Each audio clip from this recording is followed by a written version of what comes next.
So this radio host gets catfished by her fiancé for almost 10 years.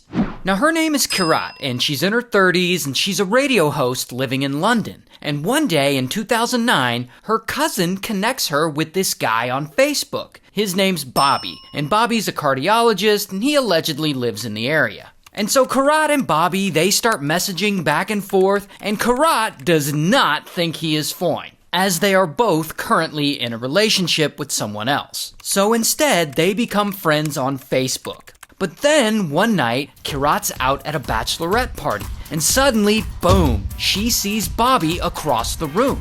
And she's all drunk, and she goes up to him like, "Bobby!" And he nods like, "Sup?"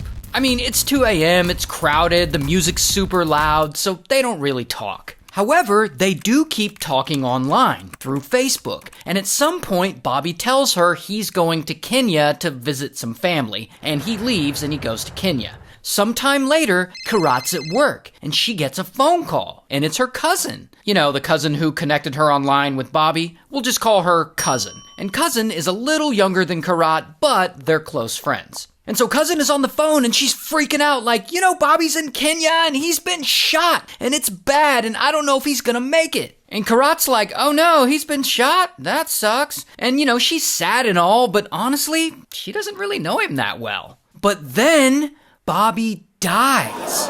And so Cousin breaks this news to Kirat. And I guess Kirat's like, "Oh, that's a bummer." But then a few months later, Cousin hits up Kirat again and is like, "Actually, we were lied to. Bobby isn't dead. He's actually hiding out in New York City. I guess he's in witness protection for some reason." And so Kirat hits Bobby up on Facebook and they start talking again. And he can't tell her much about what happened to him because he's still in the hospital from being shot, and also he's in witness protection. Regardless, they start chatting a lot about a lot of things. He tells her he just got divorced and that's been really hard on him. He tells her he's been having all sorts of health issues like stroke and blood clots. And over time, they grow really close. They chat every day online. She even chats with his medical team, and she chats with his ex-wife, she chats with his sisters and his friends on Facebook. And this goes on for years. Then, one day in 2015,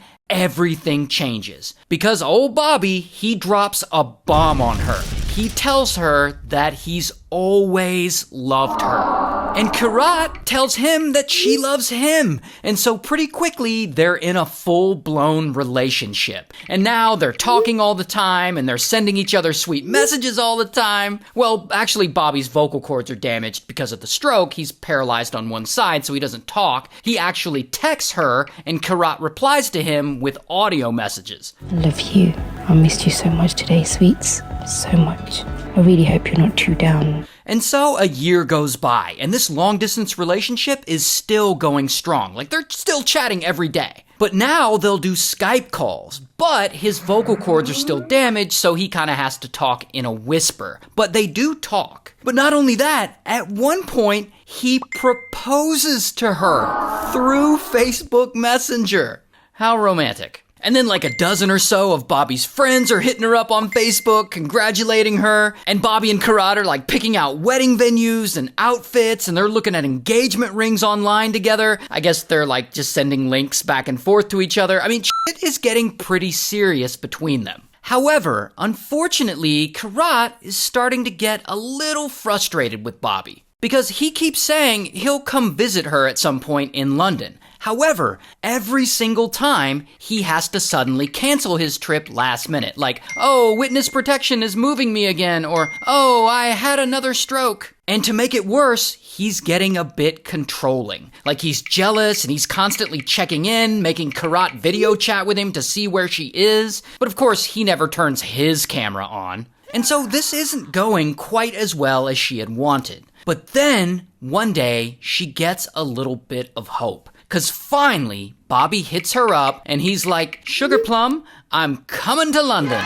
And Kirat's like, "Oh snap, I finally get to see him in person." And she's all excited, and she's so nervous. Oh my God, what is she gonna wear? She's following his flight tracker online to see when his plane lands. However, unfortunately, in true Bobby fashion, right before they're supposed to meet, he hits her up and he tells her that he can't make it.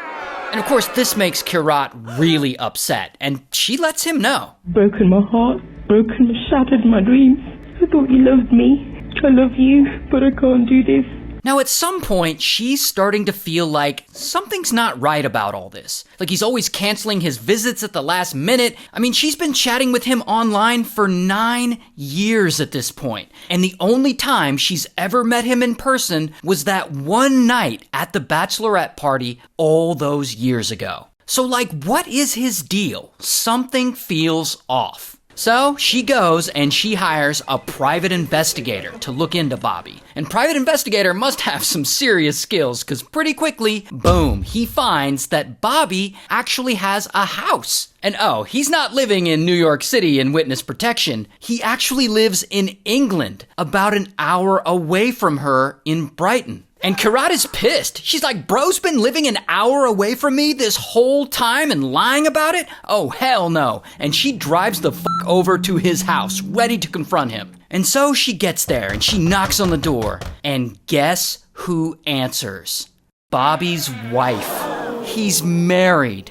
Oh, but it gets worse. Kirat tells this woman, I want to talk to Bobby. And so Bobby comes out, and Kirat's like, why did you lie to me? And Bobby looks at her, and he's like, I don't even know who you are. And so poor Kirat drives home in shame. And she's crying, and she calls her cousin, and her cousin tries to console her. But it's no use. She's sad, she's confused as hell. I mean, what the hell is going on? Bobby's married? Like, is she ever gonna find out the truth? Until the next day, Kirat is chilling at home and she hears a car pull up outside. She opens her front door and it's Cousin. And that is when Cousin drops a bomb on her. And this is probably the weirdest bomb anyone has ever dropped on anyone ever. So Cousin has been catfishing Kirat this whole time. And if you're confused, let's rewind to the beginning. One day in 2009, Cousin, I guess she gets bored and decides to make a fake Facebook account. A Facebook account of a guy named Bobby. But here's the thing, Bobby is actually a real guy in the area. He just has no idea someone made a fake Facebook account of him. And so Cousin, posing as fake Bobby, she chats with Kirat online for years. They message, they have Skype calls, she makes up stories about how she got shot and how she got put in the witness protection program. And they would talk through Skype and Cousin would disguise her voice by just like talking in a whisper. And Cousin got Kirat to fall in love with her. Well, fall in love with the fake Bobby. I mean, they made wedding plans. Not only that, Cousin made up to 60 fake Facebook profiles of fake Bobby's friends and family in order to fool Kirat. It's all so elaborate and just weird. And just by sheer coincidence, Kirat went out to that bachelorette party all those years ago and just happened to see the real Bobby out having a good time. That's why he didn't really talk to her that night. He didn't know her. And that's also why when Kirat showed up to the real Bobby's house, he's like, I don't even know who you are. Because he doesn't. He's never met her. Now, why is Kirat's own cousin catfishing her and getting into a romantic relationship with her? Unfortunately, we don't know. Cousin never comes forward and gives a valid explanation, so we're just like, I don't know. However, Kirat does later file a lawsuit against her for all of this, and they end up settling out of court, and Cousin has to pay her an undisclosed amount. So, I guess that's nice.